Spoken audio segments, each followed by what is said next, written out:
is Stephen King, like, good?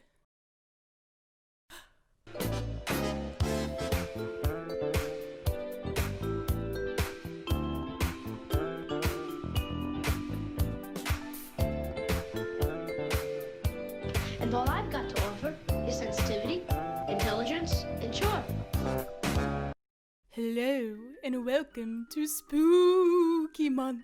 From now until the end of October, I'll be releasing a new video every single Friday that has to do with something, well, spooky.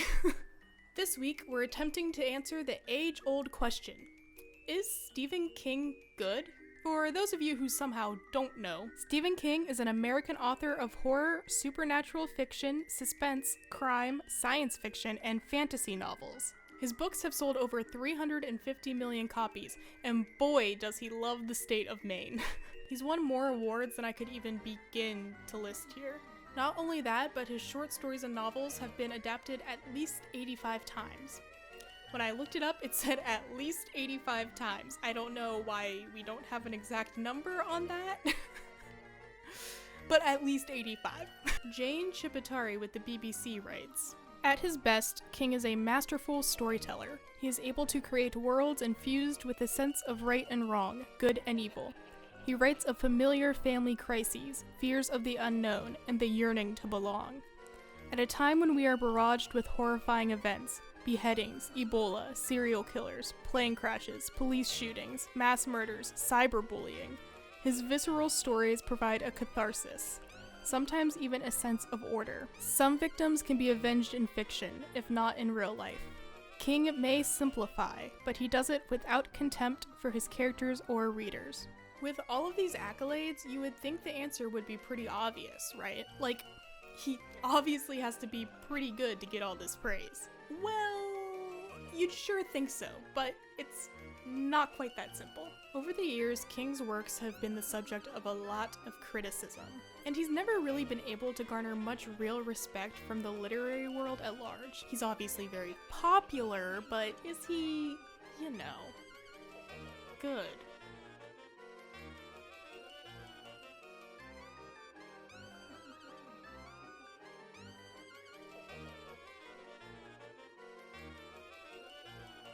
Whether the goodness of something is subjective or objective is not really something I have the time to get into in this video, but I will link some good videos on that topic in the description. Personally, I tend to lean towards the subjective side of things, in my subjective opinion.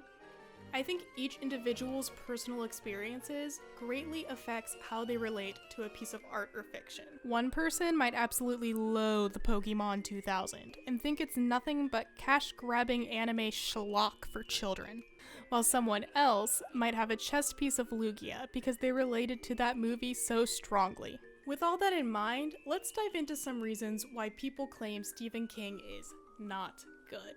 The three critiques of King's work that we're going to be looking at are the way he writes women, his lackluster endings, and his stiff dialogue. Let's dive right in with a big one: the way he writes women.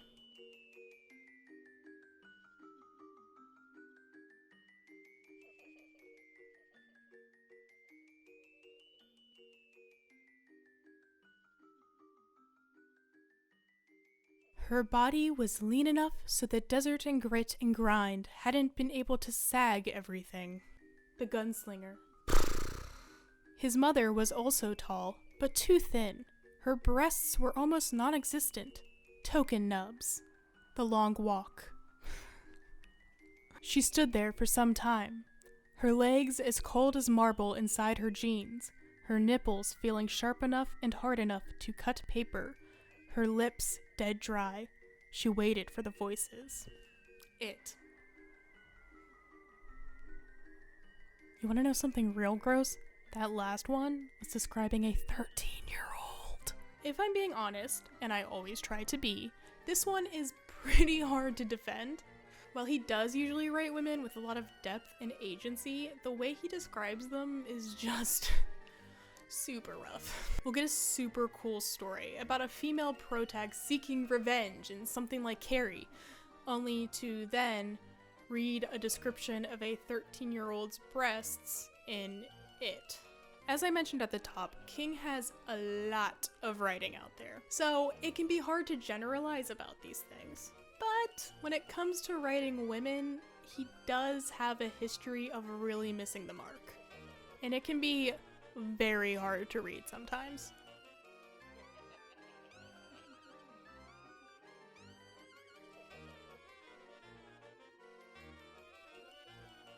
One of the most common critiques hurled at Stephen King's work is that he tends to write great stories with terrible endings. It's gotten to the point where the bad Stephen King ending has kind of become a cliche in its own right. His endings tend to be very underwhelming, if not just outright bizarre. If you've read it, you know where this is going. And I'm sorry. LOL. I won't go into too much detail, because there's a part that's just really gross and inappropriate. So I'm gonna skirt around it. If you've read the book, you know what I'm talking about.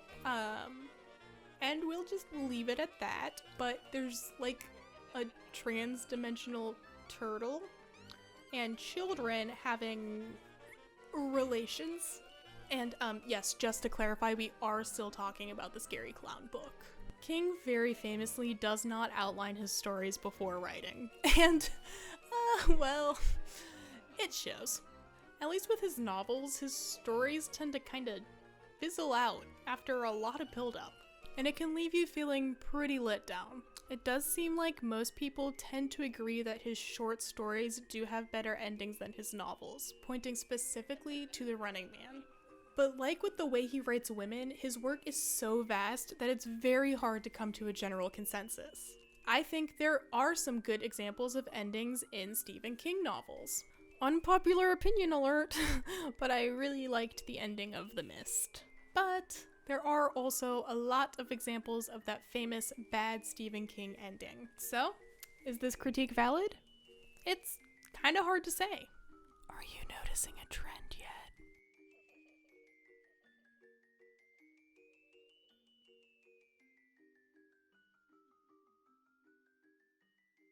Full disclosure, I kind of disagree with this one. I actually really enjoy the way King writes dialogue and find it very human.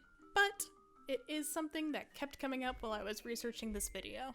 From what I found, most of the problem tends to be with how he writes dialogue between young people. A common example is the use of slang in The Institute, which tends to come off as very, hello, fellow youths. I personally have not read The Institute, but if you have, and you have further thoughts on that, feel free to comment. I don't know why I said that like that. Feel free to comment. I did actually find the way that the kids talked in it to be very realistic and natural. I don't know, maybe I'm just being Boo Boo the Fool over here.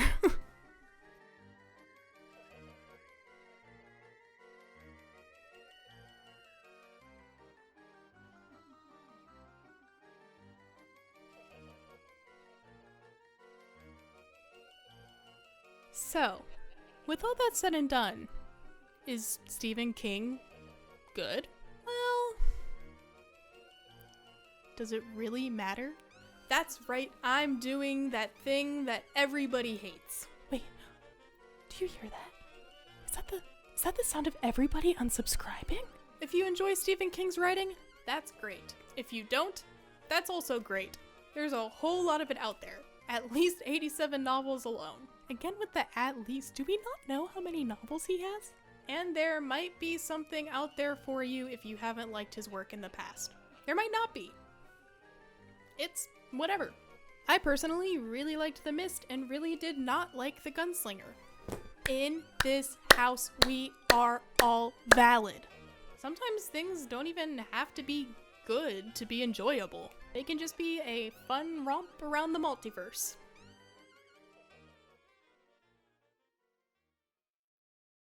Alright guys, that was the first video of Spooky Month. This one might be a little bit polarizing. For whatever reason, people tend to get very heated when you bring up Stephen King. If you enjoyed it, please like, comment, subscribe, share, the usual, yada yada yada. If you didn't like it, then just pretend you never saw it. You never saw it. Just boop, gone. Yeah. Bye. Hello and welcome to Spooky Week month here on the channel.